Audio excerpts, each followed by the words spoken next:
Ada pelajaran di setiap kisahnya. Inilah kisah para nabi, sahabat, dan hamba pilihannya.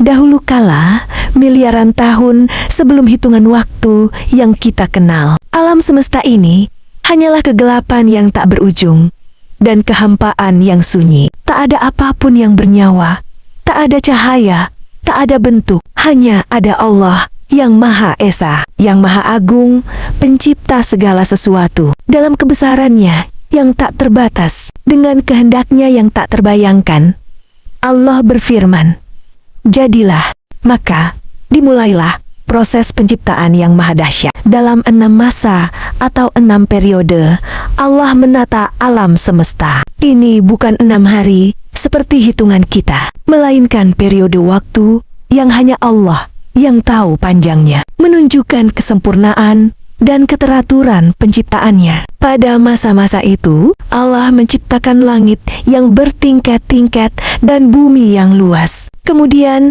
Dia menjadikan gunung-gunung menjulang kokoh sebagai pasak bumi agar tidak berguncang, mengalirkan sungai-sungai yang bergemericik, menumbuhkan hutan-hutan lebat dengan pepohonan rindang dan bunga warna-warni, serta menciptakan lautan luas yang penuh rahasia. Semuanya tercipta dengan kesempurnaan, keseimbangan, dan keindahan yang tiada tara. Sebuah kanvas agung yang siap dihuni.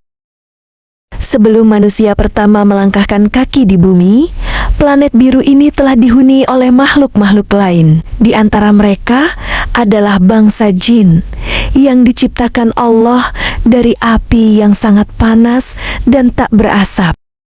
Selain jin, ada juga riwayat yang menyebutkan tentang makhluk-makhluk seperti Al-Hin dan Al-Bin. Al-Hin dan Al-Bin ini, menurut beberapa riwayat, adalah jenis makhluk yang juga menghuni bumi di masa lampau, dan mereka juga dikenal membuat kerusakan parah dan menumpahkan darah yang meluas di muka bumi.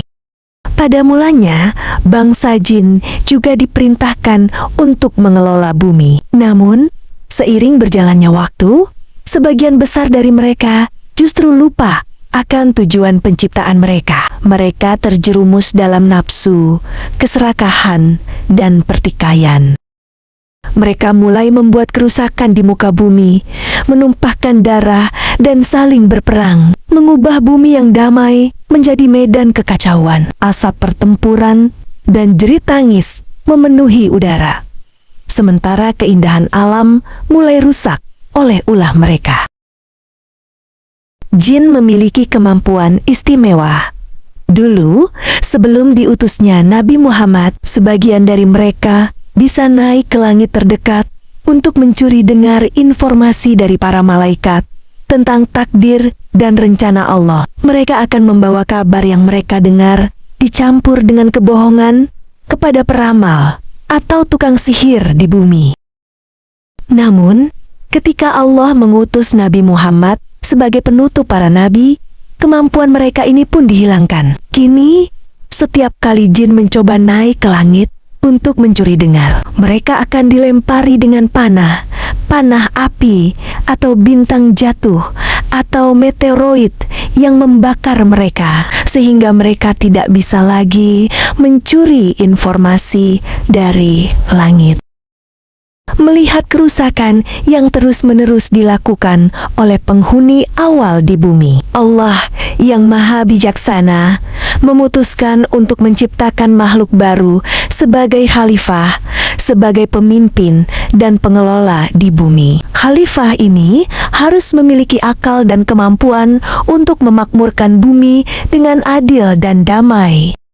Ketika Allah menyampaikan rencana agung ini kepada para malaikat, mereka bertanya dengan penuh hormat, "Ya Tuhan kami, mengapa Engkau hendak menjadikan khalifah di bumi itu orang yang akan membuat kerusakan padanya dan menumpahkan darah? Padahal kami senantiasa bertasbih dengan memuji Engkau dan menyucikan Engkau." Pertanyaan ini muncul karena mereka telah menyaksikan kerusakan yang dilakukan oleh penghuni bumi sebelumnya.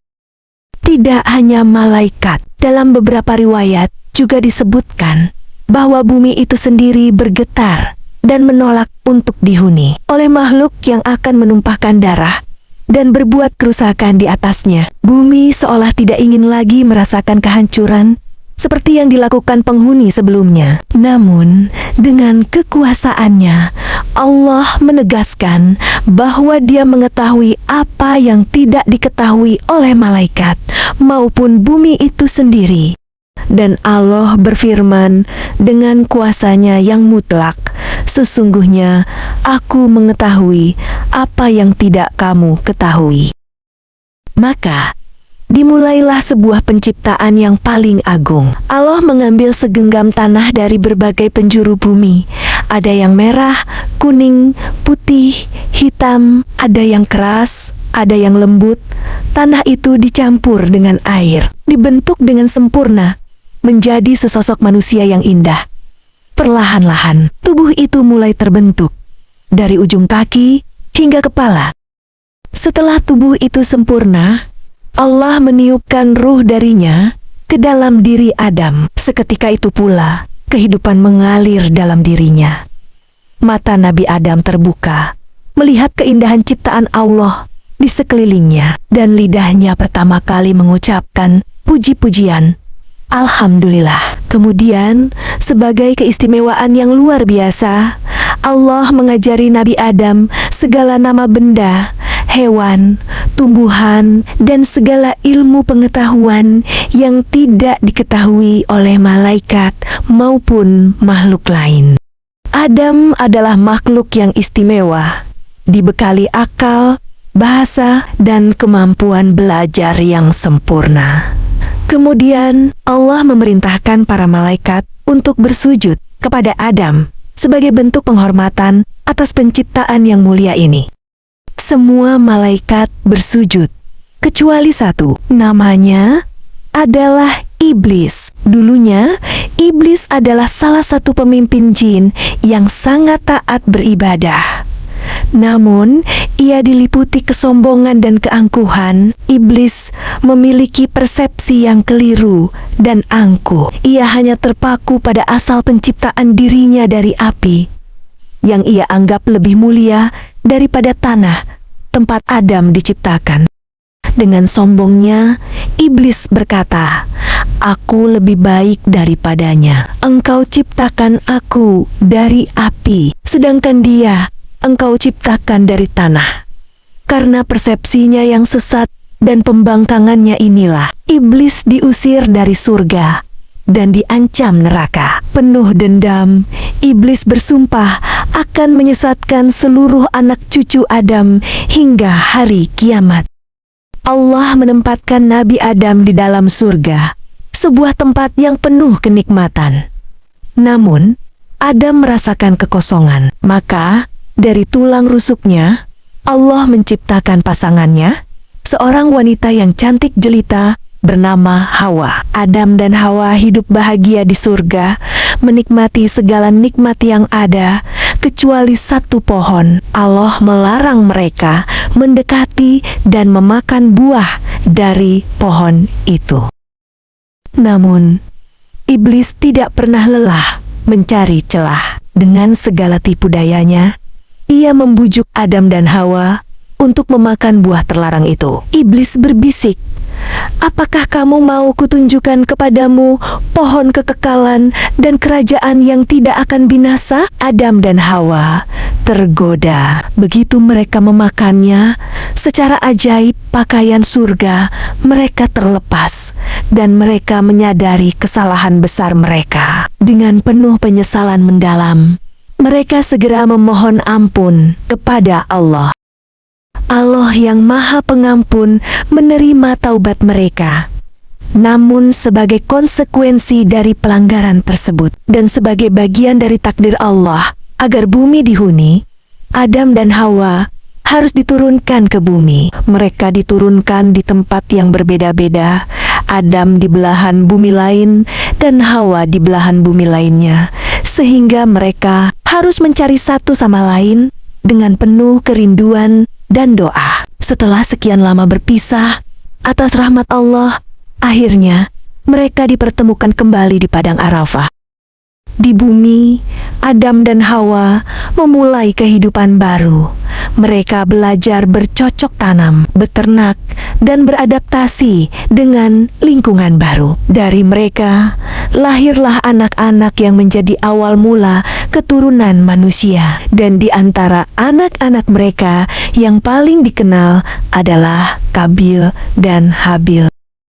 Kabil adalah seorang petani yang menggarap tanah, sedangkan Habil adalah seorang penggembala yang memiliki domba-domba. Suatu hari, Allah memerintahkan mereka berdua untuk mempersembahkan kurban sebagai ujian keikhlasan. Kabil, dengan sifatnya yang sombong dan kurang ikhlas, memilih hasil panennya yang paling buruk dan kurang segar untuk dikurbankan. Ia tidak memberikan yang terbaik dari apa yang dimilikinya. Sementara Habil, dengan hati yang tulus dan penuh syukur kepada Allah, memilih domba-domba yang paling gemuk, sehat, dan terbaik untuk dipersembahkan. Sebagai tanda penerimaan kurban, api dari langit turun dan menyambar kurban Habil, melahapnya hingga habis. Ini adalah tanda bahwa kurban Habil diterima oleh Allah. Namun, api itu tidak menyentuh kurban Kabil. Melihat kenyataan itu, hati Kabil dipenuhi rasa dengki dan cemburu yang membara.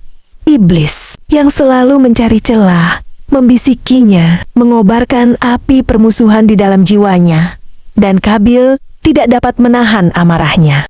Dengan gelap mata oleh hasad, ia mendatangi Habil, dan dalam kemarahannya yang membabi buta, ia menghabisi saudaranya sendiri dengan sebuah batu.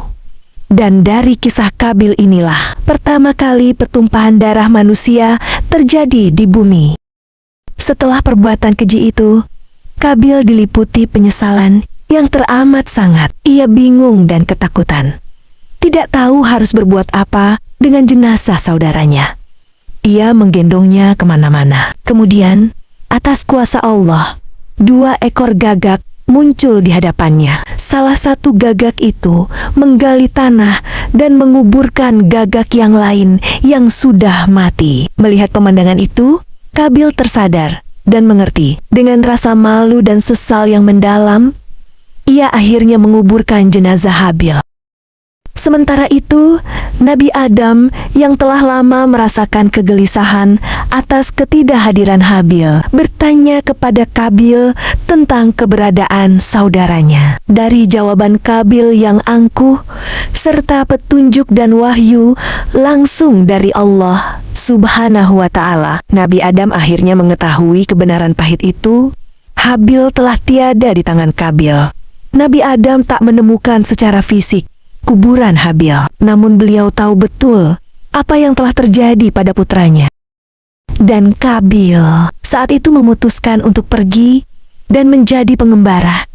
Ia hidup dalam ketakutan dan penyesalan sepanjang sisa hidupnya, dihantui oleh dosa besar yang telah ia lakukan, dan tidak pernah menemukan kedamaian sejati.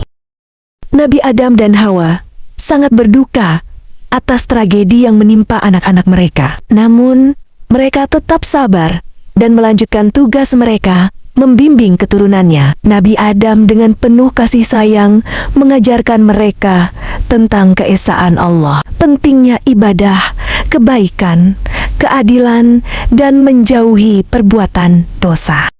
Namun, di tengah duka yang mendalam, rencana Allah senantiasa berlanjut.